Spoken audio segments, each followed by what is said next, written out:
Hello everyone. तो अभी तक हम लोग ने रिलायबिलिटी पढ़ा और मेथड्स देखे रिलायबिलिटी के कौन कौन से होते हैं, and I have also discuss the methods of calculating internal consistency reliability. Now we will discuss factors influencing reliability of test scores. वो कौन कौन से फैक्टर्स होते हैं जो किसी भी टेस्ट स्कोर की रिलायबिलिटी को इफेक्ट करते हैं। सो मेजरली दो फैक्टर्स हैं, that is extrinsic factors and intrinsic factors. तो वो सारे फैक्टर्स जो टेस्ट के बाहर हैं तो वो फैक्टर हमारे एक्सट्रिंसिक फैक्टर्स होते हैं, और जो टेस्ट की वजह से हैं, टेस्ट के अंदर टेस्ट की कैरेक्टरिस्टिक्स हैं जो उनकी वजह से वो फैक्टर्स जो हैं उन फैक्टर्स को इंट्रिंसिक फैक्टर्स बोलते हैं। Okay, so let's start. Number 1 is extrinsic factor में आता है ग्रुप वेरिएबिलिटी। तो ग्रुप वेरिएबिलिटी का मतलब ये है कि अगर जिन लोगों पे हमने अपना टेस्ट लगाया, ठीक है, वो लोग अगर होमोजीनियस हैं, यानी कि उन सब की जो एबिलिटी है, स्किल्स हैं, वो सब एक हैं, तो हमारी जो रिलायबिलिटी होगी वो टेस्ट स्कोर्स की वो कम हो जाएगी। वहीं अगर जो हेट्रोजीनियस ग्रुप है, ठीक है, जिन लोगों पे हमने टेस्ट लगाया वो अलग अलग एबिलिटी के हैं, अलग अलग स्किल्स के हैं, और फिर हमने रिलायबिलिटी निकाली, तो that will be higher reliability. तो हमारा जो टेस्ट है उन्हें हमें ऐसे लोगों पे लगाना चाहिए, उन ग्रुप्स पे लगाना चाहिए रिलायबिलिटी निकालते टाइम जो हेट्रोजीनियस ग्रुप के हों, यानी कि जिनमें अलग अलग एबिलिटीज़ हों। ओके, लाइक हमने इंटेलिजेंस का टेस्ट लगाया तो हमें सारे इंटेलिजेंस हर लेवल के, मतलब एक रैंडम सिलेक्शन होना चाहिए जिसमें हर लेवल के इंटेलिजेंस के बच्चे या जो जिन पे भी लगा रहे हैं वो इंक्लूड हो सके।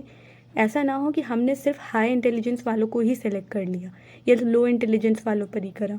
ऐसा नहीं होना चाहिए। They should be of varying ability. तो इससे जो रिलायबिलिटी होती है वो इंक्रीज होती है। नंबर 2 इज़ गेसिंग बाय द एग्जामिनी।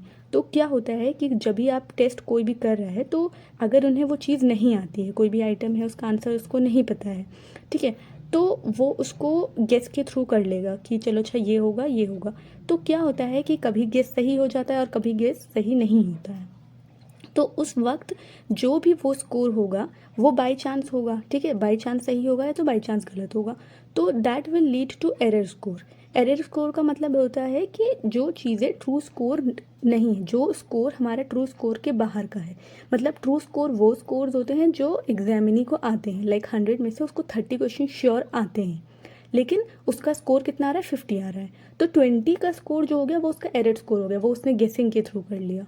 तो गेसिंग क्या होती है कि आपका ये स्कोर बढ़ा भी सकती है और घटा भी सकती है, तो दोनों तरीके से it will contribute to error score. तो जितना ज़्यादा एरर स्कोर होता है उतनी कम हमारी रिलायबिलिटी होती है। ओके, सो गेसिंग by the examinee is a extrinsic factor जो टेस्ट स्कोर को इफेक्ट करता है। Now environmental conditions. तो जब हम टेस्ट लगा रहे हैं उस टाइम पर जो भी इन्वायरमेंट कंडीशंस हैं, आज अगर हमने टेस्ट लगाया, मान लीजिए टेस्ट रीटेस्ट रिलायबिलिटी हम करें, तो अगर हमने आज टेस्ट लगाया तो जो भी हमारी सिचुएशन थी, जो भी सेटिंग थी, जो हमारी इन्वायरमेंट कंडीशन जैसे थी, जितना शांत था या जो भी था, तो वो चीज़ बिल्कुल वैसे ही होनी चाहिए जब हम सेकेंड टाइम एडमिनिस्टर कर रहे हो वही सेम टेस्ट, इन टेस्ट रीटेस्ट रिलायबिलिटी। तो वो चीज़ें अगर नहीं होंगी, वो चीज़ें अगर घटेंगी बढ़ेंगी, तो that will lower the reliability of the test course. इसलिए that must be the environment condition must be uniform to all the examinees. Okay, उसके बाद आता है momentary fluctuations in the examinee.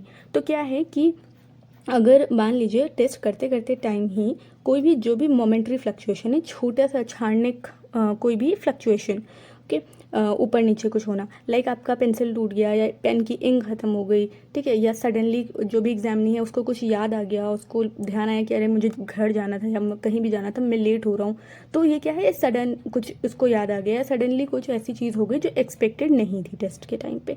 So that is the momentary fluctuation, जिसकी वजह से भी जो हमारी रिलायबिलिटी है वो इफेक्ट हो सकती है, and it will obviously lower the reliability of the test scores. So extrinsic factors in short ये हैं कि जो भी टेस्ट के बाहर की चीज़ें हैं, इधर रिलेटेड टू एनवायरनमेंट और related to the test taker. Okay, so वो होती हैं एक्सट्रिंसिक फैक्टर्स। उसके बाद इंट्रिंसिक फैक्टर्स वो होती हैं जो टेस्ट से रिलेटेड होती हैं, जो टेस्ट की कैरेक्टरिस्टिक्स होती हैं। तो number 1 is length of the test. क्या है कि लेंथ ऑफ द टेस्ट अगर जितना ज़्यादा लेंदी होता है, मतलब जो लेंदी टेस्ट होते हैं वो comparatively they are more reliable than the shorter one. Okay, जो अगर किसी भी टेस्ट आइटम में कम है आइटम्स उसके, तो वो छोटा होगा and that will lead to less reliability. So the test items must be कि हाँ वो इतने होने चाहिए कि बहुत ज़्यादा लेंदी भी ना हो, बहुत ज़्यादा शॉर्ट भी ना हो, they must be okay okay.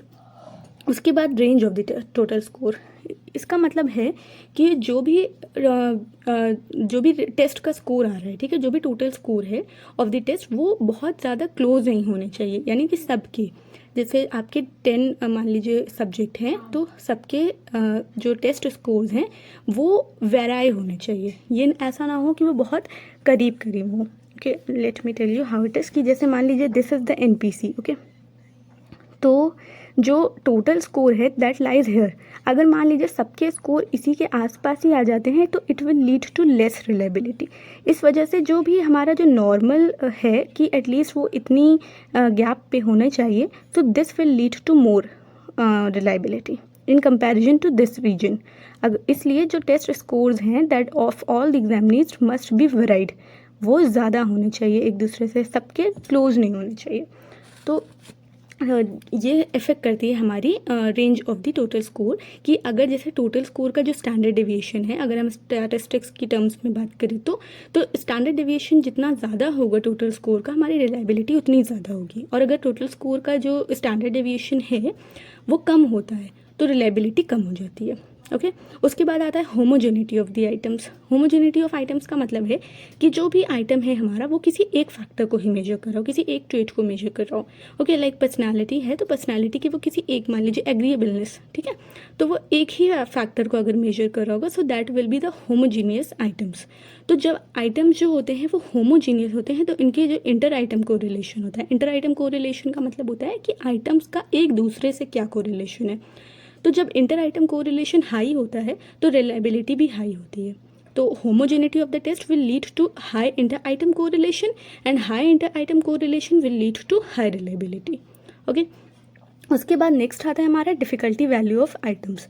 तो जो भी जब हमारा इंडेक्स ऑफ डिफ़िकल्टी कैलकुलेट करते हैं तो वो 0.5 के अगर आसपास है, 0.6 है या 0.4 है, ठीक है, तो जो आइटम्स होंगे वो मॉडरेट डिफ़िकल्टी लेवल्स के होंगे।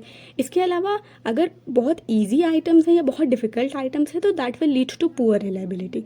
इस वजह से जो आइटम्स हैं that must be of moderate difficulty value, ना तो बहुत ज़्यादा ईजी हो ना बहुत ज़्यादा डिफ़िकल्ट हो। उसके बाद आता है डिस्क्रिमिनेशन वैल्यू।